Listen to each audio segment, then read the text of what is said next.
हर इंसान की दो तरह की ज़िंदगी होती है, पर्सनल लाइफ और पब्लिक लाइफ। अगर हम पॉलिटी की टर्म्स में बात करें तो पर्सनल लाइफ वो लाइफ होती है जहाँ पे गवर्नमेंट एनक्रोचमेंट नहीं होता है। अगर हम पब्लिक लाइफ की बात करें तो पब्लिक लाइफ वो लाइफ है जहाँ पर आप गवर्नमेंट के इंटरफेरेंस के एम्बिट में आ जाते हैं। फॉर एग्ज़ाम्पल, आप किससे शादी करेंगे that is your personal decision.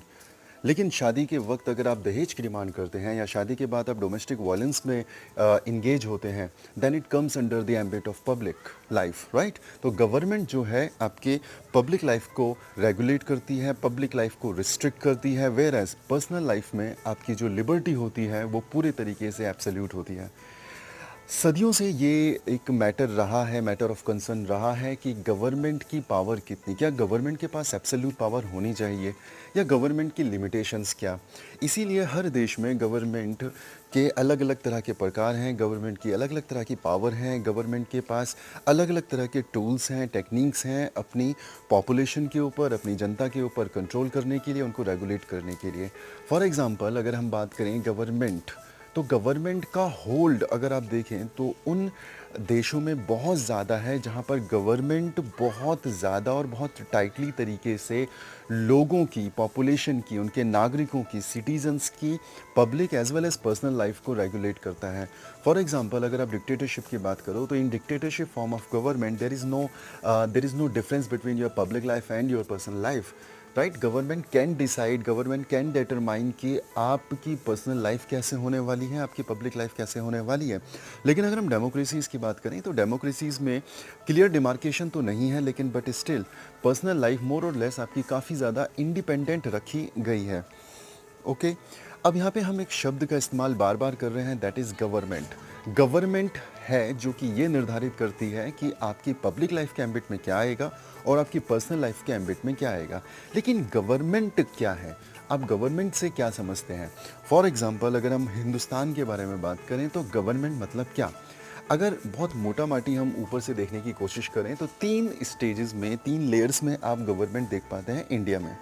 एक है सेंट्रल गवर्नमेंट, दूसरा है स्टेट गवर्नमेंट और फिर तीसरे चरण पर, तीसरी लेयर पे जो है आपकी होती है लोकल गवर्नमेंट। अगर आप गाँवों की बात करें तो पंचायत, और अगर आप शहरों की बात करें तो municipalities, municipal corporation, etcetera, right. लेकिन क्या ये स्ट्रक्चर ग्लोबली एक्सेप्टेड है, क्या सारी दुनिया में इसी स्ट्रक्चर को फॉलो किया जाता है? The answer is no, right. तो कौन कौन से स्ट्रक्चर्स हैं, किस तरह की गवर्नमेंट होती हैं, जो मेजर डिफ्रेंसिएशंस हैं गवर्नमेंट के, उनके बारे में आज हम बात करेंगे और देखेंगे जो सबसे बड़ा जो डिफ्रेंसिएशन है टाइप्स ऑफ गवर्नमेंट का, that is prime ministership government, जिसको हम पार्लियामेंट्री फॉर्म ऑफ गवर्नमेंट भी कहते हैं और कैबिनेट फॉर्म ऑफ गवर्नमेंट भी कहते हैं, और प्रेसिडेंशियल फॉर्म ऑफ गवर्नमेंट के बारे में बात करेंगे।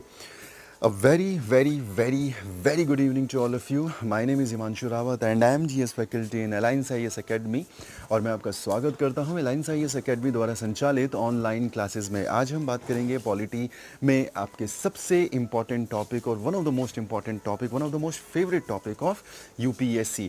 The topic is parliamentary and presidential form of government. दो स्टेजेस में इस लेक्चर को डिवाइड किया जाएगा। पहले हम बात करेंगे प्रेसिडेंशियल फॉर्म ऑफ गवर्नमेंट की और उसको समझने के बाद, एग्जाम्पल के साथ समझने के बाद, we will move to your parliamentary form of government, right. देखो, अगर हम पार्लियामेंट्री फॉर्म ऑफ गवर्नमेंट के बारे में बात करें और प्रेसिडेंशियल फॉर्म ऑफ गवर्नमेंट के बारे में बात करें तो सबसे पहले दो पिक्चर्स हैं जो आपको अपने दिमाग में बिठा लेनी चाहिए, और यही पिक्चर्स आपको एग्जाम के टाइम पे भी याद आएंगी और यहीं से आपके आंसर जो है वो बनेंगे।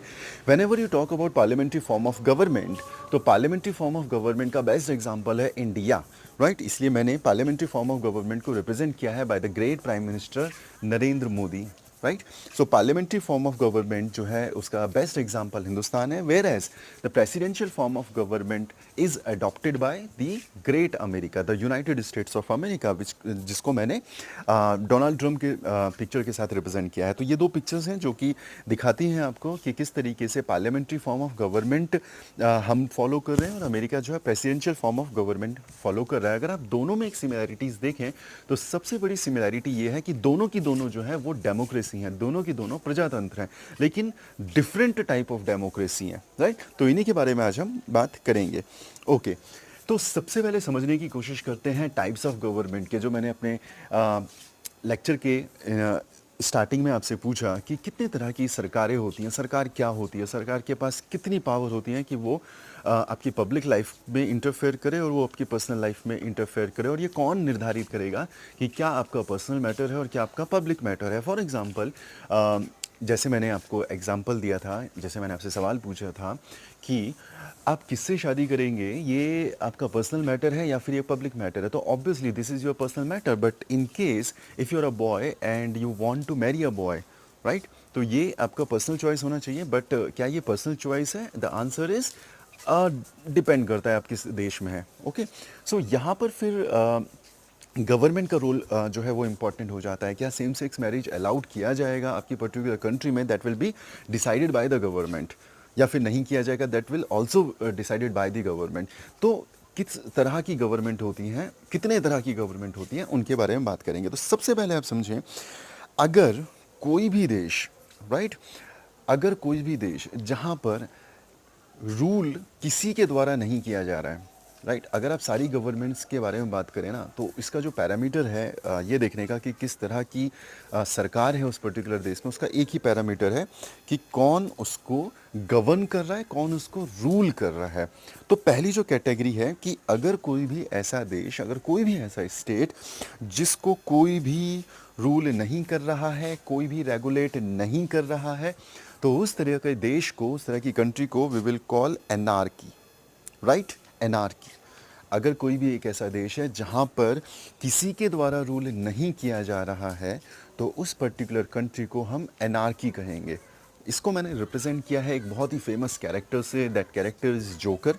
अगर आपने मूवी देखी हो बैटमैन, तो बैटमैन में आपको ये विलन दिखाई देगा, but at the end of the movie you will be little confuse कि एक्चुअल में विलन है या नहीं है, राइट। तो इस सिटी को गौथम सिटी का नाम है। तो वहाँ पे एक एनार्किस्ट कंडीशंस जो हैं वो क्रिएट हो जाती हैं जब जोकर जो है अपना रोल प्ले करता है, so and so fourth. But आपको ये याद रखना है कि अगर कोई भी ऐसा देश है, कोई भी ऐसा स्टेट है जहाँ पर किसी के द्वारा भी सरकार संचालित नहीं की जा रही है, कोई भी ऑथोराइज्ड नहीं है, राइट, कोई भी अथॉरिटी नहीं है, कोई भी सिस्टम नहीं है, कोई भी स्टेट नहीं है, तो उस तरह की जो कंट्री होगी, उस तरह की जो जगह होगी, जो प्लेस होगी, जो सिटी होगी, जो स्टेट होगा, that will be known as anarchy state. Okay, cool, ठीक।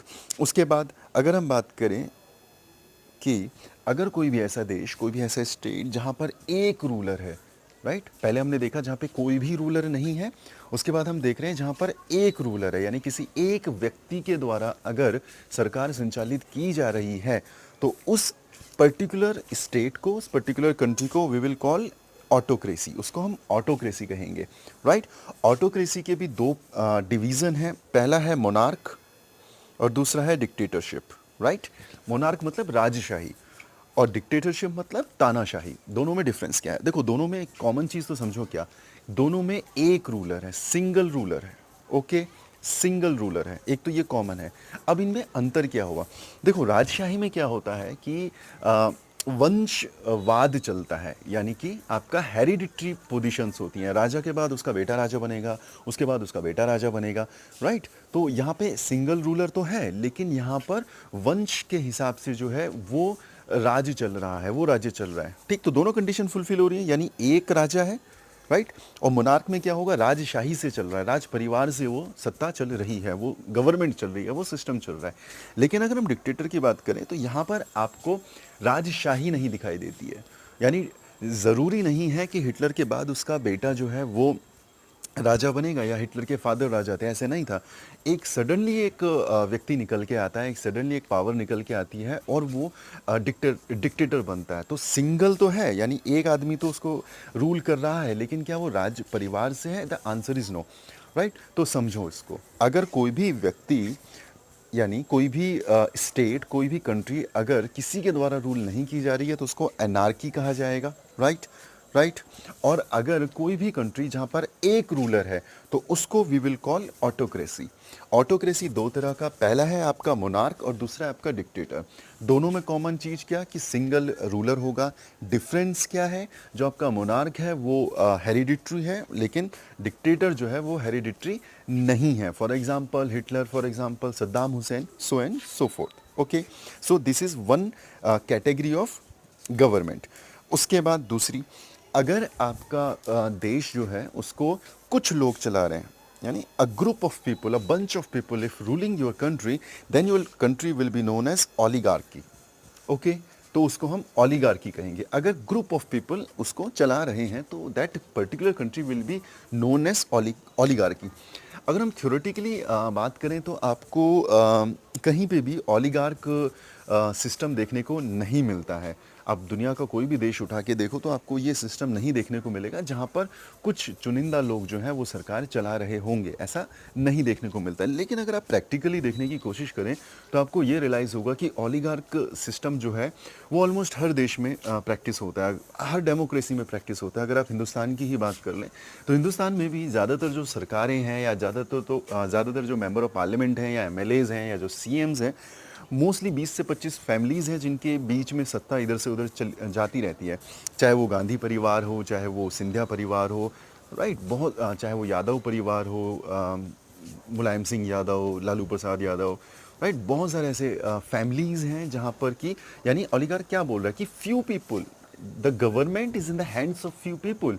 और हिंदुस्तान में डेमोक्रेसी तो है, लेकिन अगर आप प्रैक्टिकली देखने की कोशिश करें तो हिंदुस्तान में government is actually in the hands of few people, right. लेकिन आप अपने एग्जाम्पल में और अपने एग्जाम में और अपने आंसर में ये सब नहीं लिखेंगे, but to make you understand, तो ये पॉइंट मैं आपको बता रहा हूँ। ओलिगार्की जो है वो थ्योरेटिकली नहीं एग्जिस्ट करता है कहीं पर, लेकिन प्रैक्टिकली अगर देखा जाए तो ज़्यादातर देशों में आपको ओलिगार्क देखने को मिलता है।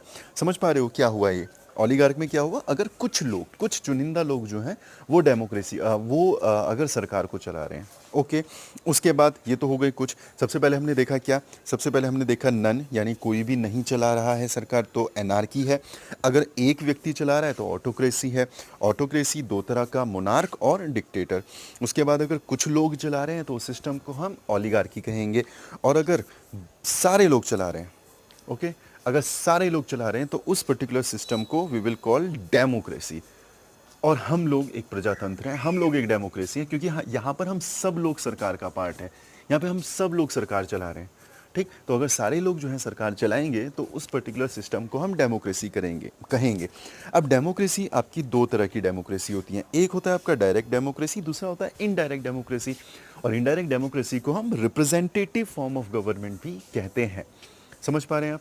यानी सब लोग अगर सरकार चलाएंगे तो उस पर्टिकुलर सिस्टम को डेमोक्रेसी कहा जाएगा। सब लोग सरकार चलाने का मतलब ये है कि सब लोग सरकार में भागीदार होंगे, चाहे वो इलेक्शन लड़ रहे हैं या वो वोट दे रहे हैं, राइट। तो अगर आप वोट भी दे रहे हैं then also you are a part of the government, right. अगर आप देखें ओलिगार्क में तो आप वोट नहीं दे सकते, ठीक है। मोनार्क में आप वोट नहीं दे सकते, डिक्टेटरशिप में आप वोट नहीं दे सकते, एनार्की में आप वोट नहीं दे सकते। तो only and only democracy is a system, democracy form of government is a system जहाँ पे आपके पास वोट देने का अधिकार है। तो जो वोट देने का अधिकार है that is the proof that you are participating in the formation of the government, ठीक। तो अगर सारे लोग उस फॉर्मेशन ऑफ द गवर्नमेंट में पार्टिसिपेट करेंगे तो that particular system will be known as democracy. अब डेमोक्रेसी के दो पार्ट हैं, समझें इसको। एक है डायरेक्ट डेमोक्रेसी, एक है इनडायरेक्ट डेमोक्रेसी।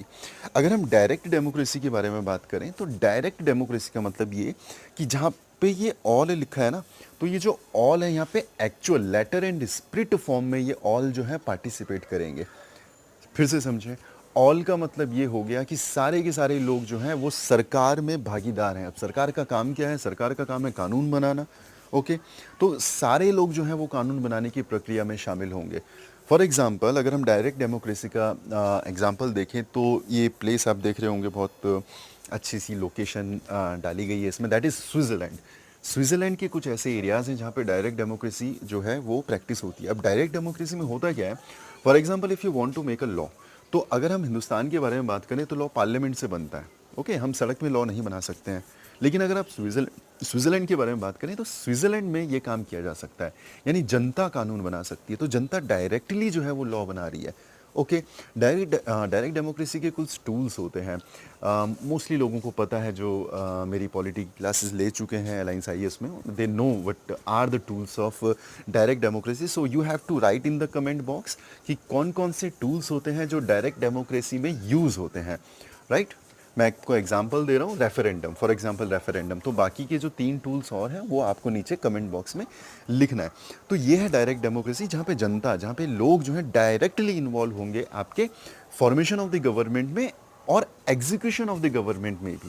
ना सिर्फ सरकार बनाएंगे बल्कि सरकार को एग्जीक्यूट भी करेंगे, उसे क्रियान्वित भी करेंगे, ठीक है। उसके बाद है आपका रिप्रेजेंटेटिव फॉर्म ऑफ गवर्नमेंट, जिसको हम इनडायरेक्ट डेमोक्रेसी भी कहते हैं, ठीक। अब रिप्रेजेंटेटिव फॉर्म ऑफ गवर्नमेंट में क्या होगा कि जनता जो है, लोग जो हैं, वो अपने प्रतिनिधि भेजेंगे सरकार चलाने के लिए, रिप्रेजेंटेटिव्स को भेजेंगे कि भाई आप सरकार चलाओ, ठीक। अब देखो, अगर आप डायरेक्ट डेमोक्रेसी के बारे में बात करें तो डायरेक्ट डेमोक्रेसी की कुछ लिमिटेशन है। स्विट्जरलैंड उसको इसलिए प्रैक्टिस कर पाता है बिकॉज उसकी लिमिटेड पॉपुलेशन है।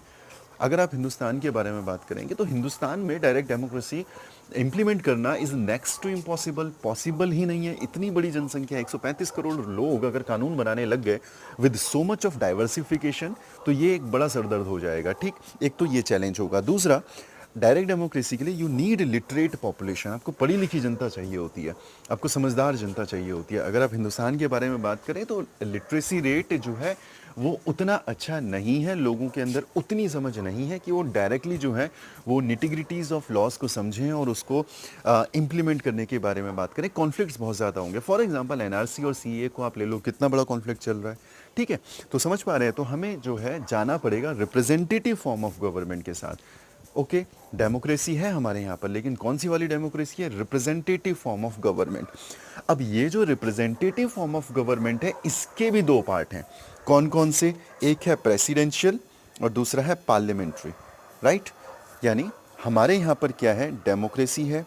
कौन सी डेमोक्रेसी है? इनडायरेक्ट डेमोक्रेसी है, that is also known as representative democracy.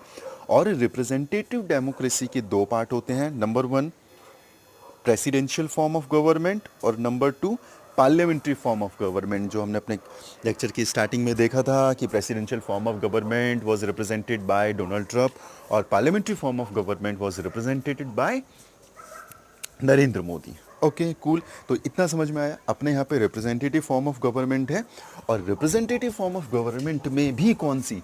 Parliamentary form of government है। तो हमारा जो टॉपिक है that is presidential and parliamentary form of government, कि किस तरीके से ये सरकारें जो हैं वो काम करती हैं। तो पहले जो है हम प्रेसिडेंशियल फॉर्म ऑफ गवर्नमेंट को समझने की कोशिश करेंगे और उसके बाद फिर हम देखेंगे पार्लियामेंट्री फॉर्म ऑफ गवर्नमेंट के बारे में, ठीक है, ठीक। लेकिन इससे पहले एक और चीज़ देख लेते हैं। पार्लियामेंट्री फॉर्म ऑफ गवर्नमेंट भी जो कि हिंदुस्तान में फॉलो होती है, इसके भी 2 तरह के वर्जन्स हैं, इसके भी 2 सब कैटेगरीज हैं। पहली कैटेगरी है आपकी कॉन्स्टिट्यूशनल मोनार्की और दूसरी कैटेगरी है रिपब्लिक। ओके, तो फिर से समझो, अपने यहाँ पे क्या है? डेमोक्रेसी है।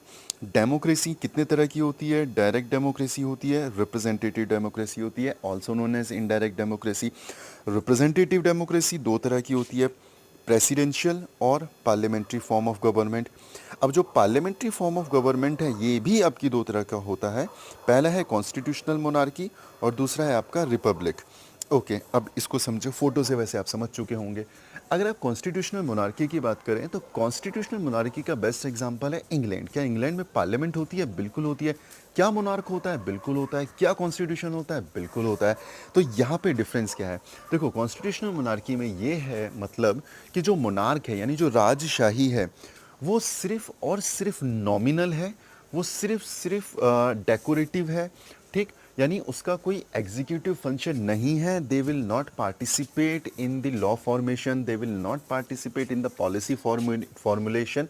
वो सिर्फ और सिर्फ जो है वो डेकोरेटिव पर्पस के लिए हैं, राइट। उनके पास कोई एग्जीक्यूटिव पावर नहीं है। इसका मतलब यार, इस फोटो को ना हमेशा के लिए याद रखना। इसका मतलब ये हो गया कि ये जो रानी साहिबा हैं ये ज़्यादा उंगली नहीं कर सकती पार्लियामेंट के काम में। अपनी नाक के अंदर उंगली डाल रही है ना, तो इसको मतलब just for the sake of remembering आप ये फ़ोटो याद रख लेना कि जो रानी है वो ज़्यादा, इंग्लैंड में जो रानी है, जो कॉन्स्टिट्यूशनल मोनार्क है, वो ज़्यादा उंगली नहीं कर सकती प्राइम मिनिस्टर पार्लियामेंट्री सिस्टम में, एग्जीक्यूटिव में। ओके जो एग्जीक्यूटिव अपने डिसीजन लेगी, जो पार्लियामेंट अपने डिसीजन लेगी, वो इंडिपेंडेंटली डिसीजन लेगी, रानी ज़्यादा उसमें इंटरफेयर नहीं कर सकती है। So this is constitutional monarch, कि मोनार्क भी है, कॉन्स्टिट्यूशन भी है, पार्लियामेंट भी है, बट पार्लियामेंट जो है वो अपना सेपरेटली चल रहा है, वो अच्छे से अपना काम कर रहा है, और जो मोनार्क है उसका कोई भी उसमें रोल नहीं है। So this is constitutional monarch. और जो दूसरी तरह की जो पार्लियामेंट्री फॉर्म ऑफ गवर्नमेंट है, दैट इज़ इंडिया। इंडिया क्या है? India is a republic. Okay, very very very important point. England is not a republic country, India is a republic. Okay, अब देखो इंडिया रिपब्लिक क्यों है, ज़्यादातर लोगों को अगेन पता है, हम क्लास में डिस्कस कर चुके हैं। Why we call India as a republic nation, a republic country. Republic का मतलब क्या होता है? कब हम सेलिब्रेट करते हैं रिपब्लिक? ओके, 26 जनवरी, राइट, 26 जनवरी को हम रिपब्लिक डे सेलिब्रेट करते हैं। तो रिपब्लिक का मतलब क्या हुआ? देखो, अगर आपका हेड ऑफ द स्टेट, यहाँ पे हेड ऑफ द स्टेट कौन है? कोविंद भाई साहब। If the head of the state is elected और नॉमिनेटेड डायरेक्टली और इनडायरेक्टली, अगर आपके राज्य का प्रमुख जो है वो इलेक्ट हुआ है, वो नॉमिनेट हुआ है, ठीक, चाहे वो डायरेक्टली इलेक्ट हो चाहे वो इनडायरेक्टली इलेक्ट हो, तो वो पर्टिकुलर देश जो है उसे रिपब्लिक कहा जाएगा। दूसरे शब्दों में से आप ऐसे भी याद रख सकते हैं कि अगर हेड ऑफ द स्टेट, अगर राज्य का प्रमुख वंशानुगत नहीं है, हेरिडिटरी नहीं है, तो वो जो पर्टिकुलर देश होगा वो पर्टिकुलर देश रिपब्लिक कहलाया जाएगा। अब यहाँ पे समझें, जो कोविंद हैं, तो कोविंद जो है राष्ट्रपति बने इलेक्शन के माध्यम से। क्या आपने उसमें वोट किया? Answer is no. लेकिन किसने वोट किया? उसने वोट किया, उन लोगों ने वोट किया जिनको हमने वोट किया। फॉर एग्जांपल, क्या आप मेंबर ऑफ लेजिस्लेटिव असेंबली के लिए वोट करते हैं? Answer is yes. तो एमएलए जो हैं उन्होंने वोट किया किसके लिए? राष्ट्रपति कोविंद के लिए। क्या आप मेंबर ऑफ पार्लियामेंट के लिए वोट करते हैं? यस। तो हमारे बिहाफ पर मेंबर ऑफ पार्लियामेंट ने चूज किया राष्ट्रपति कोविंद को, प्रेसिडेंट कोविंद को, ठीक। तो यहाँ पर क्या हुआ? क्या उनका इलेक्शन हो रहा है? Answer is yes. और क्योंकि हेड ऑफ द स्टेट का इलेक्शन हो रहा है, that is the reason India is a republic country. लेकिन अगर हम यहाँ पे बात करें तो जो रानी साहिबा हैं, she is the head of the state, और क्योंकि वो हेड ऑफ द स्टेट हैं, but she is not elected, वो हेरिडिटरी हैं, and that is the reason England is not a republic. Okay, England is a constitutional monarch और India is a republic nation, India is a republic country. Cool, चलो आगे बढ़ते हैं। सो ये एक basic difference है, ये पिक्चर आप याद रखना, आपको ये याद रहेगा। ओके, अगर हम सिस्टम ऑफ गवर्नमेंट के बारे में बात करें, अलग अलग देशों में अलग अलग सिस्टम जो है वो फॉलो किया जाता है। तो ये एक इमेज में, एक मैप फॉर्म में आपको ये दिखाया गया है कि कहाँ पर कौन कौन से सिस्टम को फॉलो किया जाता है। अगर हम बात करें आपके पार्लियामेंट्री रिपब्लिक्स के बारे में, सो दिस इज़ इंडिया, जहाँ पे पार्लियामेंट्री रिपब्लिक जो है वो फॉलो होता है। और अगर आप देखें तो बहुत कम देश ऐसे हैं, बहुत कम देश हैं, इंडिया, पाकिस्तान, ये ऐसे बहुत कम देश हैं जहाँ पे पार्लियामेंट्री रिपब्लिक्स जैसा सिस्टम जो है वो फॉलो किया जाता है। तो सबसे ज़्यादा आपको देखने को मिलता है क्या? आपको देखने को मिलता है प्रेसिडेंशियल रिपब्लिक्स, राइट। तो ये डेमोक्रेसी ही है, this is also democracy and this is also democracy, this is also democracy, ये सब डेमोक्रेसी है। बट द डिफरेंस इज कि ये जो है ये प्रेसिडेंशियल रिपब्लिक्स हैं, या ये प्रेसिडेंशियल रिपब्लिक्स हैं, राइट। जो आपके साउथ अमेरिका के जो देश हैं, ज़्यादातर वहाँ पे प्रेसिडेंशियल रिपब्लिक्स हैं। आपका united state of America is a presidential republic, whereas India is a parliamentary republic. तो अभी हमने डिस्कस किया क्या डिफरेंस होता है, ठीक। तो India is a parliamentary republic, whereas America, southern American जो स्टेट्स हैं, सदर्न अमेरिकन कंट्रीज़ हैं, they are also your presidential republics. So this is important, ठीक। उसके बाद अगर आप बात करो ये जो है, यानी अगर हम चाइना के बारे में बात करें, राइट, तो चाइना क्या है? China is a one party state, यहाँ पे सिर्फ कम्युनिस्ट पार्टी ऑफ चाइना का रूल होता है, ठीक है। अगर हम बात करें येलो फेस, यानी कि जो आपका ये है रशिया वाला, तो आपको याद होगा वहाँ पे प्रेसिडेंशियल पार्लियामेंट्री सिस्टम होता है, यानी प्रेसिडेंट कौन है वहाँ पर? पुतिन है। और क्या वहाँ पर पार्लियामेंट है? बिल्कुल है। तो वहाँ पर जो सिस्टम फॉलो होता है that is presidential parliamentary system. तो एक बार आप इसको थोड़ा सा पॉज करिएगा, और पॉज करने के बाद इसको देखिएगा। ये देखिए, आप मिलिट्री डिक्टेटरशिप आपको देखने को मिलता है। अगर आप कनाडा की बात करें, ऑस्ट्रेलिया की बात करें, कनाडा की बात करें, तो यहाँ पर आपको क्या देखने को मिलता है? यहाँ पे आपको कॉन्स्टिट्यूशनल मोनार्क देखने को मिलता है। ये इंग्लैंड है यहाँ पर आपका, राइट। तो ये सब क्या है? ये कॉन्स्टिट्यूशनल मोनार्क है। ऑस्ट्रेलिया में कॉन्स्टिट्यूशनल मोनार्क है, कनाडा में कॉन्स्टिट्यूशनल मोनार्क है, इंग्लैंड में कॉन्स्टिट्यूशनल मोनार्क है। ठीक, तो एक पिक्चराइजेशन किया गया है टाइप्स ऑफ गवर्नमेंट का, एंड आई हैव ट्राइड कि आप इस पिक्चर के थ्रू ये समझ सकें कि ग्लोब में ऑल ओवर द वर्ल्ड किस तरीके से अलग अलग तरह की सरकारें जो हैं वो काम करती हैं, राइट। अगर आप मिलिट्री डिक्टेटरशिप की बात करें तो ये देखिए मिलिट्री डिक्टेटरशिप देखने को मिलता है आपको, सो एंड सो फोर्थ, काफ़ी वास्ट है। एक बार इसको पॉज करिएगा और एक बार एटलस निकाल के आप देखिएगा कौन कौन सी कंट्री है, कौन कौन सी कंट्री में किस तरह की सरकारें चल रही हैं। आगे बढ़ते हैं, और आगे बढ़ते हुए बात करेंगे हम आज प्रेसिडेंशियल फॉर्म ऑफ गवर्नमेंट के बारे में, और एग्जाम्पल लेके चलेंगे अमेरिका का। देखो यार, ये थोड़ा सा टेक्निकल होने वाला है, तो मेरे साथ चलना और समझने की कोशिश करना। देखो, आपके तीन पिलर्स होते हैं, right, three pillars of democracy. Number one is your legislature, number two is your executive, and number three is your judiciary. Okay, these are the three pillars of democracy. A democratic form of government lies in these three pillars. पहला है legislature, दूसरा executive और तीसरा है judiciary. legislature वो जो कानून बनाएगा, executive जो उस कानून को लागू करेगा, उसको execute करेगा, judiciary ये देखेगा कि जो कानून बनाया गया है वो सही है या नहीं कॉन्स्टिट्यूशन के हिसाब से, और जिस तरीके से उसे एग्जीक्यूट किया जा रहा है क्या वो सही है या नहीं कॉन्स्टिट्यूशन के हिसाब से। ओके, अब अगर आप प्रेसिडेंशियल फॉर्म ऑफ गवर्नमेंट में एक चीज़ नोटिस करने की कोशिश करें तो आप एक चीज़ देखेंगे कि यहाँ पर तीनों चीज़ें जो हैं, चाहे वो लेजिस्लेचर है, चाहे वो एग्जीक्यूटिव है, चाहे वो जुडिशरी है, ये सब डिफरेंट हैं, ये सब सेपरेट हैं। ओके ओके, फिर से समझें, ये जो पिक्चर है इसको आप फिर से समझने की कोशिश करें।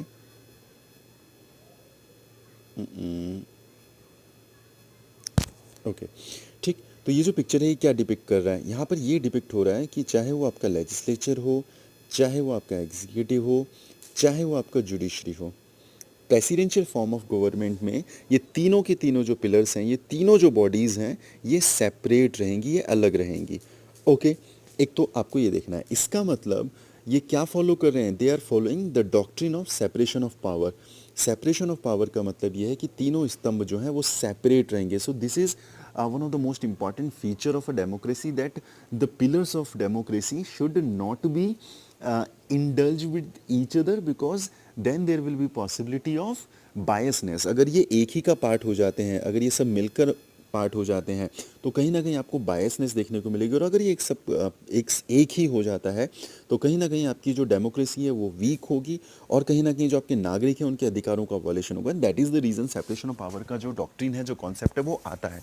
ठीक, दूसरा क्या रीज़न है, सेपरेशन ऑफ पावर का जो डॉक्ट्रिन है वो इसलिए भी आता है ताकि जो पावर्स हैं उनको चेक एंड बैलेंस किया जा सके, राइट। कहीं ऐसा ना हो जाए कि लेजिस्लेचर सुप्रीम हो जाए, या फिर एग्जीक्यूटिव सुप्रीम हो जाए, या फिर जुडिशरी सुप्रीम हो जाए, तो एक चेक एंड बैलेंस का सिस्टम भी जो है वो बना रहे, इसलिए ये doctrine of basic structure introduce किया गया था। तो प्रेसिडेंशियल फॉर्म ऑफ गवर्नमेंट जब भी आपको लिखने को आए, कभी भी आपको आंसर अगर लिखना हो तो आप एज इट इज़ इसी पिक्चर को बनाएंगे। इसमें आप तीनों बॉडीज़ को, तीनों पिलर्स को आप सेपरेटली शो करेंगे under the definition of separation of power, doctrine of separation of power. Okay, ठीक, तो अब इसमें देखें सबसे पहले लेजिस्लेटिव बॉडी के बारे में, यानी हमने देखा यहाँ पर पहला, दूसरा और तीसरा। ठीक, तो अब हम यहाँ पे देखेंगे लेजिस्लेटिव बॉडी के बारे में। हम एग्जांपल लेके चल रहे हैं अमेरिका का, ताकि हम समझ सकें presidential form of government actual में काम कैसे करता है। ओके, तो लेजिस्लेटिव बॉडी की जब हम बात करेंगे अमेरिका के कॉन्टेक्स्ट में, तो लेजिस्लेटिव बॉडी दो वहाँ पर आपने सुना होगा, दो बॉडीज़ होती हैं। Number one is senate and number two is house of representatives. फिर से सुने, वहाँ पे जो लेजिस्लेटिव बॉडी होगी वो लेजिस्लेटिव बॉडी कंप्राइज करेगी सीनेट, और दूसरा होगा house of representative. For example अगर हम इंडिया की बात करें तो इंडिया में लेजिस्लेटिव बॉडी क्या है, इंडिया में लेजिस्लेटिव बॉडी है आपकी Lok Sabha, Rajya Sabha, along with your president. ठीक, तो अपने यहाँ पे लेजिस्लेटिव बॉडी में तीन चीज़ें आती हैं। पहले आते हैं आपके पहले आएंगे आपके लोकसभा, राज्यसभा, और उसके बाद आएंगे आपके प्रेसिडेंट।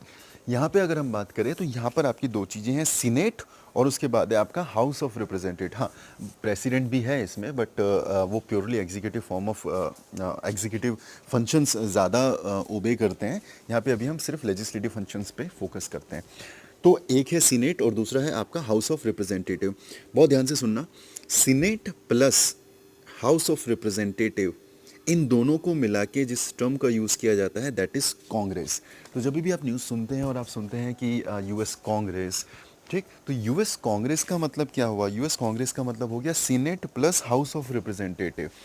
ठीक, तो जो आपकी लेजिस्लेटिव बॉडी है वो कंप्राइज करती है सीनेट और हाउस ऑफ रिप्रेजेंटेटिव से, और ये दोनों मिलकर बनाते हैं क्या? ये दोनों मिलकर बनाते हैं कांग्रेस। तो समझिए, तो जहाँ जहाँ पे अब हम कांग्रेस वर्ड का यूज़ करेंगे ऑटोमेटिकली आप समझ जाना कि हम senate plus house of representative के बारे में बात कर रहे हैं। दूसरा आपको समझना क्या है, जैसे यहाँ अपने यहाँ पर क्या होता है, लोकसभा और राज्यसभा। राज्यसभा अपर हाउस होता है, लोकसभा लोअर हाउस होता है। ठीक है, ठीक, समझ में आया? लोकसभा आपका लोअर हाउस होगा और जो राज्यसभा होगा वो अपर हाउस होगा। उसी तरीके से आपका जो सीनेट होता है अमेरिका में, that is your upper house and house of representative is your lower house. इस डिफरेंस को समझें। जो सीनेट है that is your upper house, और जो आपका हाउस ऑफ रिप्रेजेंटेटिव है वो क्या है? वो आपका लोअर हाउस है। एक तो ये। दूसरा समझें, सीनेट में कितने मेंबर होंगे? सीनेट में होंगे आपके 100 मेंबर्स, ओके। और जो हाउस ऑफ रिप्रेजेंटेटिव हैं उसमें 435 मेंबर होंगे। अब देखो समझो फिर, सीनेट अपर हाउस है, सीनेट में कितने मेंबर हैं? 100 मेंबर्स हैं। तो अगर आप 100 मेंबर्स का सिस्टम समझें तो 100 मेंबर्स का मतलब ये हो गया कि 2 मेंबर ईच जो है वो इलेक्ट हो रहे हैं हर स्टेट से। तो टोटल कितने स्टेट है अमेरिका में? 50 स्टेट है। समझ पा रहे हैं? एक स्टेट से आपके कितने मेंबर जा रहे हैं? 2 मेंबर जा रहे हैं। कैसे जा रहे हैं? इलेक्ट होके जा रहे हैं। तो हर state irrespective of its geographical area, irrespective of its population, उसके पास 2 सीटें हैं। और ये one of the most recommended जो है रिकमेंडेशन रहा है हिंदुस्तान में भी। अपने यहाँ पर क्या है, अपने यहाँ पर राज्यसभा की जो सीटें हैं वो एलोकेट हो रखी हैं on the basis of population, right. Uttarakhand की अगर आप बात करो तो नंबर ऑफ़ सीट्स जो हैं वो उतनी नहीं होंगी जितनी यूपी की होंगी।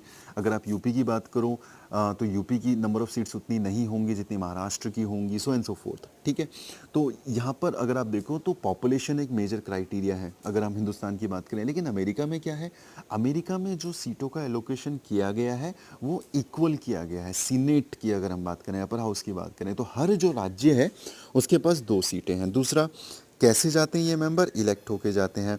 वेरी इंपॉर्टेंट, टर्म कितना है इनका? 6 ईयर इनका टर्म है, 6 साल का इनका टर्म होता है। ठीक, फोर्थ इंपॉर्टेंट पॉइंट जो अभी हमने डिस्कस किया, हर राज्य से 2 सीटें होंगी। ठीक, तो सीनेट समझें। देखो ये इसलिए भी इंपॉर्टेंट हो जाता है ये टॉपिक क्योंकि मेंस में कंपैरेटिव स्टडी ऑफ कॉन्स्टिट्यूशन एक आपका इंपॉर्टेंट टॉपिक है। पहले काफ़ी क्वेश्चन यहाँ से आते थे, काफ़ी सालों से नहीं आ रहा है, बट स्टिल हु नोज़, वो डायरेक्टली आपसे बोलें कि okay compare the salient features of parliamentary form of government and presidential form of government with suitable examples, right. तो इस तरह का सवाल पूछा जा सकता है, हम मना नहीं कर सकते। या फिर वो कहेगा कि इंडियन कॉन्स्टिट्यूशन या Indian form of government and US form of government के बीच में आप डिफ्रेंशिएट करें, उसको कंपेयर करें, तो वहाँ पे आपको ये काम आएगा। ठीक, तो सीनेट में 100 मेंबर होते हैं, इलेक्टेड बॉडी होती है, 6 साल का इनका कार्यकाल होता है, 2 सीट होती हैं हर राज्य से। Okay, very important, it is known as upper house. House of representative की बात करें तो टोटल आपके कितने होते हैं? 435 मेंबर्स होते हैं। ठीक, इलेक्टेड बॉडी होती है, वेरी इंपॉर्टेंट। दूसरा, कितना टाइम पीरियड होता है? 2 इयर्स टर्म होता है, ये याद रखना। ठीक, अगर आप देखो राज्यसभा में भी अपने यहाँ पे सेम सिस्टम है बॉस। ठीक, अपने यहाँ पे भी लगभग लाइक मिलता जुलता है, नॉट एग्जैक्टली बट मिलता जुलता है। ठीक, तो आपका जो लोअर हाउस है, हाउस ऑफ रिप्रेजेंटेटिव है, उसका जो टाइम पीरियड है दैट इज़ 2 इयर्स। ठीक, दिस इज़ इंपॉर्टेंट। अगर हम अपर हाउस की बात करें तो यहाँ पे 6 साल है। Seat allocation on the basis of population, very very very important point. जो आपका हाउस ऑफ रिप्रेजेंटेटिव है वहाँ पे जो सीटों का जो एलोकेशन है, सीटों का जो आवंटन हो रखा है, that is based on the population. Senate में क्या था? सीनेट में इक्वल था, सबके पास 2 सीटें थी। लेकिन अगर हम हाउस ऑफ रिप्रेजेंटेटिव की बात करें तो यहाँ पर इक्वल नहीं है, यहाँ पर पॉपुलेशन के बेसिस पे जो है सीटों का आवंटन किया गया है, सीटों को डिस्ट्रीब्यूट किया गया है, and it is known as the lower house. तो लेजिस्लेटिव को समझो आप, लेजिस्लेटिव बॉडी क्या है? लेजिस्लेटिव बॉडी का मतलब कांग्रेस। कांग्रेस का मतलब क्या? 2 चीज़ें हैं कांग्रेस में, पहला है सीनेट और दूसरा है आपका हाउस ऑफ रिप्रेजेंटेटिव। सीनेट आपका अपर हाउस है और जो हाउस ऑफ रिप्रेजेंटेटिव है वो आपका लोअर हाउस है। ठीक, समझ में आया? मैं बार बार इसलिए रिपीट कर रहा हूँ ताकि आपको बहुत अच्छे से समझ में आ जाए, बेसिक है, इसको बिल्कुल बिठा लो अपने दिमाग में। वैसे भी प्रेसिडेंशियल इलेक्शन होने वाले हैं अमेरिका के, तो आपको वहाँ के इलेक्शन प्रोसेस को समझने में ज़्यादा आसानी रहेगी अगर आप इस सिस्टम को बेहतर तरीके से समझ पाए तो। ओके, तो वो तो हो गया लेजिस्लेटिव कि अमेरिका में लेजिस्लेचर का मतलब क्या, अमेरिका में एग्जीक्यूटिव का मतलब क्या। वेरी इंपॉर्टेंट, एग्जीक्यूटिव का मतलब क्या, यानी एग्जीक्यूटिव का मतलब ये वाला जो बॉडी है हमारा, इसका मतलब क्या। पहला, ये एग्जीक्यूटिव का मतलब हो गया भाई प्रेसिडेंट। ओके, राष्ट्रपति विल फॉर्म द एग्जीक्यूटिव, राष्ट्रपति जो है वो एग्जीक्यूटिव होगा। वेरी इंपॉर्टेंट, इलेक्टेड सेपरेटली, राष्ट्रपति के जो इलेक्शन होते हैं वो सेपरेट होते हैं, वो अलग होते हैं। अच्छा, इस पॉइंट को समझने से पहले आप ये समझो कि अमेरिका में या प्रेसिडेंशियल फॉर्म ऑफ गवर्नमेंट में हेड ऑफ द गवर्नमेंट और हेड ऑफ द स्टेट दोनों सेम होता है। हेड ऑफ द गवर्नमेंट और हेड ऑफ द स्टेट दोनों सेम होता है, जबकि पार्लियामेंट्री फॉर्म ऑफ गवर्नमेंट में हेड ऑफ द गवर्नमेंट और हेड ऑफ द स्टेट दो अलग अलग बातें हैं। अगर हम बात करें हिंदुस्तान की, जहाँ पे parliamentary form of government practice किया जाता है, हिंदुस्तान में head of the government prime minister होंगे और head of the state president होंगे। ठीक, पार्लियामेंट्री फॉर्म ऑफ गवर्नमेंट में head of the government prime minister होंगे और head of the state president होंगे। लेकिन अगर हम अमेरिका की बात करें, अगर हम प्रेसिडेंशियल फॉर्म ऑफ गवर्नमेंट की बात करें, तो वहाँ पर आपके हेड ऑफ द स्टेट और हेड ऑफ द गवर्नमेंट दोनों एक ही व्यक्ति होगा, और वो कौन होगा, वो प्रेसिडेंट होगा। तो अमेरिका में डोनाल्ड ट्रंप जो हैं वो हेड ऑफ द गवर्नमेंट भी हैं और हेड ऑफ द स्टेट भी हैं। ये पॉइंट समझ में आया? अब समझें, यानी जब इलेक्शन होता है प्रेसिडेंट के लिए, जब इलेक्शन होता है तो किसके लिए इलेक्शन हो रहा है, हेड ऑफ द गवर्नमेंट के लिए भी इलेक्शन हो रहा है और हेड ऑफ द स्टेट के लिए भी इलेक्शन हो रहा है। Cool, head of the government के लिए भी इलेक्शन हो रहा है और हेड ऑफ द स्टेट के लिए भी इलेक्शन हो रहा है। ओके, अब समझें इसको, ये जो इलेक्शन होते हैं ये अलग से होते हैं। अमेरिका में प्रेसिडेंट के लिए जो इलेक्शन होंगे वो सेपरेट होते हैं, लेकिन इंडिया की अगर आप बात करो, क्या आपने कभी सुना है कि प्राइम मिनिस्टर के लिए इलेक्शन हो रहे हैं? क्या आपने कभी नरेंद्र मोदी को वोट किया है direct? Answer is no, right. तो हम किसके लिए वोट करते हैं? हम लेजिस्लेचर के लिए वोट करते हैं, हम लोकसभा के लिए वोट करते हैं, हम विधानसभा के लिए वोट करते हैं। तो हम जब लोकसभा के लिए वोट करते हैं तो लोकसभा में से जो जीती हुई जो पार्टी होती है, जीता हुआ जो संगठन होता है, राइट, वो क्या करेगा, जो जीता हुआ दल होता है वो अपना नेता चुनेगा और उसको प्राइम मिनिस्टर बनाएगा। तो that is completely a very different system. अगर हम प्रेसिडेंशियल फॉर्म ऑफ गवर्नमेंट से बात करें तो यहाँ पर जो है इलेक्शन जो होते हैं वो डायरेक्टली प्रेसिडेंट के लिए होते हैं। ओके, समझ में आया? हेड ऑफ द गवर्नमेंट और हेड ऑफ द स्टेट क्या होता है? Head of the government India में बात करें तो prime minister, head of the state कौन होगा? कोविंद, प्रेसिडेंट जो है। अगर आप अमेरिका की बात करें तो डोनाल्ड ट्रंप ही आपके हेड ऑफ द गवर्नमेंट होंगे और वही आपके हेड ऑफ द स्टेट होंगे। This is very very very important. इसके बाद अगला जो इंपॉर्टेंट पॉइंट ये है, एग्जीक्यूटिव में जो राष्ट्रपति है, जो प्रेसिडेंट है, उनके पास अपना कैबिनेट चूज़ करने की पूरी आज़ादी होगी। कैबिनेट क्या होता है? देखो, अब इसको मंत्री परिषद आप समझ लो, थोड़ा सा डिफरेंट है बट समझ लो, मंत्री परिषद समझने में आसानी रहेगा। बाकी जब हम थोड़ा सा और एडवांस जब जाएंगे हम तब समझेंगे काउंसिल ऑफ मिनिस्टर और कैबिनेट क्या होता है। But just for the sake of understanding इसका हिंदी ट्रांसलेशन आप समझिए मंत्री परिषद, ठीक है। तो अब जो आपके प्राइम मिनिस्टर हैं, तो प्राइम मिनिस्टर को अगर काम करना है तो उनको एक टीम चाहिए होगी। जैसे हिंदुस्तान की बात करें तो नरेंद्र मोदी को जो काम करना है उनके लिए उनके पास एक टीम है, होम मिनिस्टर है अमित शाह, ठीक है। ऐसे ही उनके नितिन गडकरी मंत्री हैं, राजनाथ सिंह मंत्री हैं, सो एंड सो फोर्थ, एक पूरा का पूरा टीम तैयार की गई है। उसी तरीके से अमेरिका का जो प्रेसिडेंट है उसको भी अपना काम करने के लिए मंत्री परिषद की ज़रूरत होगी, एक कैबिनेट की ज़रूरत होगी, ठीक। तो यहाँ पर डिफरेंस क्या है? अगर आप नरेंद्र मोदी की बात करें तो नरेंद्र मोदी जब अपनी कैबिनेट का चयन करेंगे तो उनके ऊपर कुछ रिस्ट्रिक्शंस हैं। क्या रिस्ट्रिक्शंस हैं? रिस्ट्रिक्शंस ये हैं कि उनको अपनी कैबिनेट चूज़ करनी होगी कहाँ से? लेजिस्लेचर से। लेजिस्लेचर का मतलब उनके जो कैबिनेट के जो मेंबर होंगे उनको या तो लोकसभा का सदस्य होना ज़रूरी है या राज्यसभा का सदस्य होना ज़रूरी है। और यही कारण है कि आपको देखने को मिलता है कि बहुत से इनकॉम्पिटेंट लोग, जिनका ना कोई इतिहास है, ना ही कोई एक्सपर्टीज़ है, ना ही कोई नॉलेज है, ना ही कोई क्वालिफिकेशन है, ना ही कोई एक्सपीरियंस है, वो बड़े बड़े मंत्री पद संभालना शुरू कर देते हैं। और ये हमेशा से चलता आया है। तो ये drawback of the parliamentary form of government भी है। लेकिन अगर हम प्रेसिडेंशियल फॉर्म ऑफ गवर्नमेंट के बारे में बात करें तो वहाँ पर जो राष्ट्रपति होंगे, जो प्रेसिडेंट होंगे, उनके पास ये अधिकार है कि वो अपनी कैबिनेट खुद चुन सकते हैं, कहीं से भी चुन सकते हैं।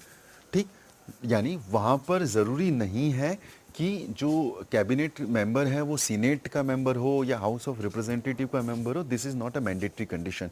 ठीक, so he is free to choose his cabinet and that is the reason America में अगर आप देखें डिफेंस सेक्रेटरी जो होगा वो व्यक्ति होगा जिसको 40-50 सालों का एक्सपीरियंस होगा उस पर्टिकुलर सेक्टर में। फाइनेंस सेक्रेटरी वो होगा जिसको 40-50 साल का एक्सपीरियंस होगा फाइनेंस में। ओके, ठीक, तो this is important. Okay, cabinet can be form outside the legislature, ये totally will of the president पे डिपेंड करता है कि क्या वो लेजिस्लेचर से उठाना चाहता है अपना कैबिनेट या फिर वो बाहर से लेना चाहता है। तो आमतौर पर हमने देखा है वो बाहर से ही लेते हैं। कूल, उसके बाद इसको थोड़ा सा और समझने की कोशिश करते हैं। तो अब हमने समझा क्या, हमने देखा लेजिस्लेचर क्या होता है अमेरिका में, प्रेसिडेंशियल फॉर्म ऑफ गवर्नमेंट में, और एग्जीक्यूटिव क्या होता है अमेरिका में। अब ये दोनों काम कैसे करते हैं, देखो कांग्रेस क्या करेगा, कांग्रेस का मतलब समझ रहे हैं, राहुल गांधी वाला कांग्रेस नहीं, कांग्रेस मतलब senate plus house of representative. तो कांग्रेस क्या करेगा, Congress will design a law, वो एक कानून बनाएगा और राष्ट्रपति के पास भेजेगा। सिंपल। कांग्रेस ने क्या किया, लेजिस्लेचर ने क्या किया, हिंदुस्तान में भी यही काम होता है, लोकसभा राज्यसभा, तो ऐसे ही अमेरिका में भी है। तो अमेरिका क्या कर रहा है, अमेरिका में जो लेजिस्लेचर है वो एक कानून बना रहा है और उस कानून को भेज रहा है किसके पास, प्रेसिडेंट के पास। ठीक, वेरी इंपॉर्टेंट, प्रेसिडेंट अगर उस प्रपोजल पर, उस बिल पर 10 दिन के अंदर साइन नहीं करता है तो उसको ऑटोमेटिकली पास्ड माना जाएगा। दिस इज़ इम्पॉर्टेंट, अगर राष्ट्रपति 10 दिन के अंदर उस बिल के ऊपर साइन नहीं करता है तो उस बिल को पास माना जाएगा। लेकिन कुछ एक्सेप्शंस हैं। क्या एक्सेप्शंस हैं, राष्ट्रपति अगर चाहे तो अपना वीटो यूज़ कर सकता है। ओके, राष्ट्रपति अगर चाहे तो वो जो बिल उसके पास आया है उसके ऊपर अपना वीटो यूज़ कर सकता है। क्या करेगा, अगर सीटिंग में है, अगर सदन जो है वो सेशन चल रहा है तो उस कंडीशन में राष्ट्रपति जो है क्या करेगा, राष्ट्रपति रिकंसिडरेशन के लिए, प्रेसिडेंट रिकंसिडरेशन के लिए उस बिल को भेज सकता है। और अगर सदन नहीं चल रहा है तो राष्ट्रपति जो है अपना पॉकेट वीटो यूज़ करेगा। तो मान लो कांग्रेस ने एक कानून बनाया और उस कानून को भेजा गया ट्रंप के पास, तो ट्रंप के पास दो ऑप्शन होते हैं और दो कंडीशन होती हैं। पहली कंडीशन ये है कि सदन चल रहा है, सेशन चल रहा है, तो वो क्या करेगा, वो उसको रिकंसिडरेशन के लिए भेज देगा। दूसरी कंडीशन ये है कि सदन नहीं चल रहा है तो उस वक्त प्रेसिडेंट उसको पॉकेट वीटो यूज़ करेगा और उसको अपनी जेब में डाल लेगा, नो रिस्पॉन्स। और वो दे भी नहीं सकता रिकंसिडरेशन के लिए, नहीं इसलिए दे सकता क्योंकि सदन ही नहीं चल रहा है सेशन में। ठीक, समझ में आया। अब यहाँ पर समझो क्या हुआ, अब जो कांग्रेस है वो राष्ट्रपति के द्वारा यूज़ किए गए वीटो को क्या कर सकती है, उसको ओवरराइड कर सकती है। ओवरराइड का मतलब समझ रहे हैं, यानी उसके डिसीजन को चेंज कर सकती है। मान लो कि राष्ट्रपति के पास बिल आया, राष्ट्रपति को बिल पसंद नहीं आया और राष्ट्रपति ने उसको रिकंसिडरेशन के लिए भेज दिया, और अब जो कांग्रेस है वो उस पर्टिकुलर बिल में कोई चेंज नहीं करना चाहती है, उसको एज इट इज़ पास करवाना चाहती है, तो राष्ट्रपति ने जो अपना वीटो का यूज़ किया, जो रिकंसिडरेशन के लिए भेजा, उसको चेंज किया जा सकता है।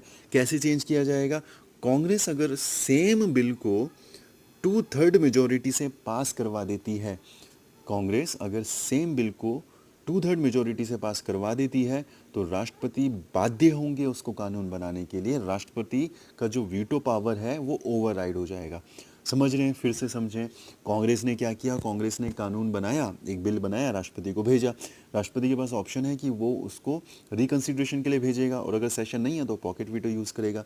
जब उसने रिकंसिडरेशन के लिए भेजा तो कांग्रेस ने उस पर किसी भी तरह का बदलाव नहीं किया और कांग्रेस नहीं चाहती किसी भी तरह का बदलाव करना, तो कांग्रेस क्या करेगी, अगर उसको 2/3 बहुमत से पास करवा देती है तो उसको एज इट इज़ पास माना जाएगा। President will bound to sign and that particular bill will convert into an act. ठीक, वो एक्ट में बन जाएगा, चेंज हो जाएगा। ओके, जुडिशरी क्या करेगी, जुडिशरी सबसे पावरफुल ऑर्गन मानी जाती है अमेरिका में। जुडिशरी ये देखेगी भाई कि ये जो सब प्रोसेस जो चल रहा है ये कॉन्स्टिट्यूशनल है कि नहीं है। इसका मतलब इस देखने के तरीके को ही जुडिशियल रिव्यू कहा जाता है, जो कि हमने अमेरिका से बोरो भी किया है इस पर्टिकुलर फीचर को। ओके, और तीसरा इंपॉर्टेंट पॉइंट, जुडिशरी को ही थर्ड चैम्बर ऑफ लेजिस्लेचर भी कहा जाता है अमेरिका में। सो मे बी कभी आपसे पूछ लिया जाए किसी वन डे एग्ज़ाम में, एसएससी काइंड ऑफ एग्ज़ाम में, कि थर्ड चैम्बर ऑफ लेजिस्लेचर किसे कहा जाता है अमेरिका में, so that is judiciary. Okay, तो ये जुडिशरी का काम होने वाला है। अब ये पूरा का पूरा सिस्टम फिर से समझने की कोशिश करो, इसमें किसका क्या रोल है। सबसे पहले क्या हुआ, सबसे पहले स्टेज 1, कांग्रेस ने कानून बनाया और उसको प्रेसिडेंट के पास भेजा। कूल। स्टेज 2, प्रेसिडेंट अपना वीटो यूज़ करेगा।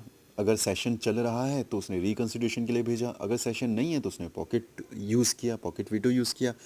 कंसीडर कर लेते हैं कि सेशन चल रहा है, तो उसने क्या किया, उसने रिकंसिडरेशन के लिए भेजा। कहाँ पर? कांग्रेस में। तो ये हो गई तीसरी स्टेज।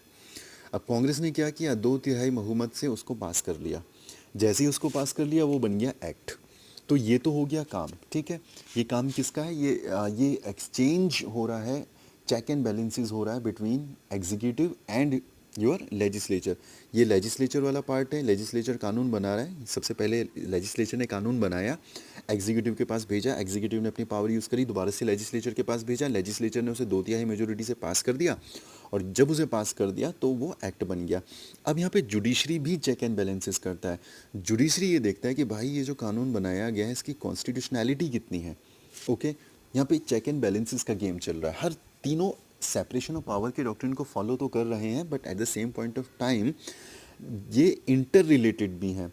इनको इंटर रिलेट होना पड़ेगा to check and balance each others power. तो जुडिशरी क्या कर रहा है? जुडिशरी इन सारे प्रोसेस की कॉन्स्टिट्यूशनैलिटी को चेक कर रहा है कि क्या इसको प्रॉपर तरीके से किया जा रहा है या नहीं किया जा रहा है। अभी हमने यहाँ पे देखा judiciary is the most powerful organ. तो अगर ये मोस्ट पावरफुल ऑर्गन है तो इसको कंट्रोल कैसे किया जा रहा है? तो यहाँ पर आप देखोगे कि जुडिशरी को भी कंट्रोल किया जा रहा है। कैसे? जजेस are appointed by the president. Okay, जजेस का जो अपॉइंटमेंट होता है, यानी जो अमेरिका में जो जजेस हैं, जो सुप्रीम कोर्ट के जो जजेस होते हैं, फेडरल कोर्ट के जो जजेस होते हैं, उनका अपॉइंटमेंट कौन करता है? उनका अपॉइंटमेंट प्रेसिडेंट करता है। इसमें भी लेजिस्लेचर का पार्ट होता है। लेजिस्लेचर क्या करेगा? उसको अप्रूव करेगा। तो प्रेसिडेंट नॉमिनेट करेगा, ठीक है, प्रेसिडेंट नॉमिनेट करेगा। क्या नॉमिनेट करेगा? सुप्रीम कोर्ट के जजेस को नॉमिनेट करेगा, और जो आपका लेजिस्लेचर है यानी जो कांग्रेस है वो उसको अप्रूव करेगी, और इस तरीके से आपके सुप्रीम कोर्ट के जजेस की नियुक्ति होती है। तो देखें आप, जो आपका लेजिस्लेचर है,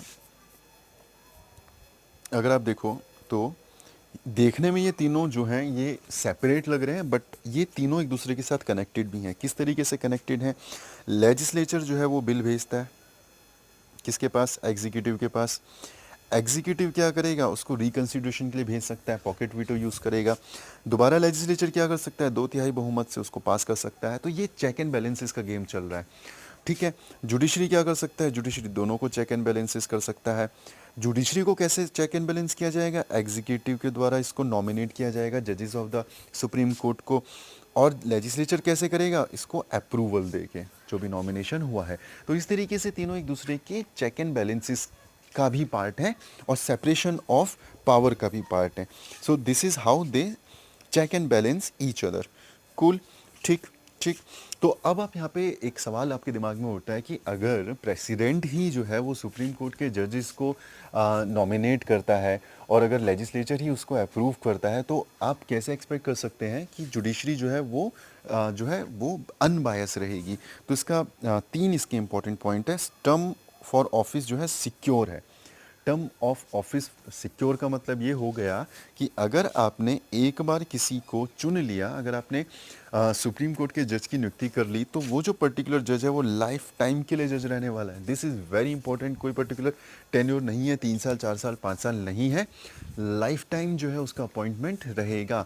तो एक तो ये कि आपने एक व्यक्ति को एक बार चुन लिया तो उसके ऊपर बिल्कुल भी थ्रेट नहीं है कि अगर उसने आपके फेवर में डिसीजन नहीं लिया तो आप उसको चेंज कर देंगे, ऐसा नहीं होने वाला। तो ये एक जॉब टेन्योर की जो सिक्योरिटी है, ये एक बड़ा रीज़न है कि जजेस से आप अनबायस्ड डिसीजन एक्सपेक्ट कर सकते हैं। दूसरा, इम्पीचमेंट प्रोसेस भी होता है। There are the provisions for impeachment, लेकिन जो इम्पीचमेंट प्रोसीजर होता है ये इतना ज़्यादा चैलेंजिंग, इतना ज़्यादा डिफिकल्ट होता है कि उसको प्रैक्टिकली इम्प्लीमेंट करना ही बहुत ज़्यादा मुश्किल हो जाता है, ठीक। Very important.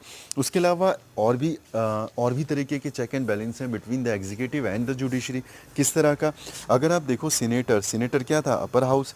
जैसे अपने राज्यसभा में होता है वैसे ही आपके जो सीनेट है यानी जो आपका अपर हाउस है वहाँ पे भी होता है। हर 2 साल में 1/3 सीनेटर्स जो हैं वो रिटायर हो जाते हैं। This is important. इस तरीके से भी आप चेक एंड बैलेंस करते हैं, ठीक। हर 2 साल में आपके जो सीनेटर होते हैं वो रिटायर हो जाते हैं। ओके, ये इंपॉर्टेंट पॉइंट। दूसरा, जो term of house of representative है दैट इज़ 2 years। हमने देखा था पीछे 6 साल किसका था, सीनेट का था। तो 6 साल है, लेकिन हर 2 साल में क्या हो रहा है, 1/3 जो उसके सदस्य हैं वो रिटायर हो रहे हैं। अगर हम हाउस ऑफ रिप्रेजेंटेटिव की बात करें तो यहाँ पे टेन्योर कितना है, यहाँ पे 2 साल है। ठीक, तो अब समझो इसको, प्रेसिडेंट जो होता है अमेरिका का जो सिस्टम है, वहाँ पे दो पार्टी हैं, एक है रिपब्लिकन और दूसरे हैं आपके डेमोक्रेटिक पार्टी। तो रिपब्लिक पार्टी है और दूसरी डेमोक्रेटिक पार्टी है। अब ये समझो कि आपने क्या किया, मान लो डोनाल्ड ट्रंप जो है वो प्रेसिडेंट बने, तो उनका जो कार्यकाल है वो 4 साल का होने वाला है। ठीक है, अब 4 साल का है, तो मान लेते हैं हम कि 2016 में डोनाल्ड ट्रंप इलेक्शन जीते और वो प्रेसिडेंट बने। तो जब वो प्रेसिडेंट बने तो उनका जो नेक्स्ट इलेक्शन होगा वो 2020 में होगा। ओके, समझे आप। अब 2018 में क्या होगा, 2018 में यानी 2 साल बाद जो होगा मिड इलेक्शन होगा। क्यों मिड इलेक्शन होगा, क्योंकि जो आपका हाउस ऑफ रिप्रेजेंटेटिव है उसका कार्यकाल तो केवल 2 साल है। प्रेसिडेंट का कार्यकाल 4 साल ज़रूर है, लेकिन जो हाउस ऑफ रिप्रेजेंटेटिव है, ठीक, जो कांग्रेस का जो एक ऑर्गन है उसका तो कार्यकाल 2 साल है। तो 2018 में क्या होगा, इलेक्शन होगा दोबारा से। अब अगर प्रेसिडेंट ने अच्छा काम नहीं किया, अगर प्रेसिडेंट ठीक काम नहीं कर रहा है, तो there is very high possibility कि लोग क्या करेंगे, हाउस ऑफ रिप्रेजेंटेटिव में उस पर्टिकुलर पार्टी के जो कैंडिडेट्स होंगे उनको हरा दिया जाएगा। राइट, अब उनको अगर हरा दिया गया तो जो आपका लेजिस्लेचर है, जो आपका हाउस ऑफ रिप्रेजेंटेटिव है, या फिर जो कांग्रेस है, ये पूरा का पूरा जो कांग्रेस है, वहाँ पे उस पर्टिकुलर पार्टी का रिप्रेजेंटेशन कम हो जाएगा।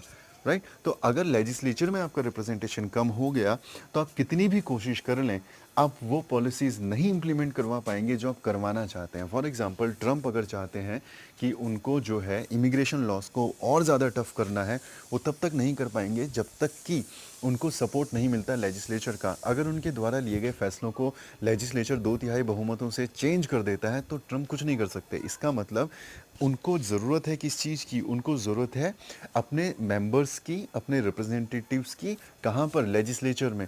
And that is the reason उनके ऊपर एक प्रेशर रहेगा हमेशा अच्छा काम करने का, ताकि उनके जो कैंडिडेट्स हैं, उनकी जो डेमोक्रेटिक पार्टी के जो कैंडिडेट्स हैं, वो लेजिस्लेचर में सीट्स जीत सके और लेजिस्लेचर का एक पार्ट बन सके। Cool, this is important. ठीक, तो इस तरीके से power of check and balances को मेंटेन किया गया है अमेरिका में। And this is important feature of presidential form of government. जो doctrine of separation of power है उसको बहुत अच्छे से जो है मेंटेन किया जा रहा है अमेरिका में।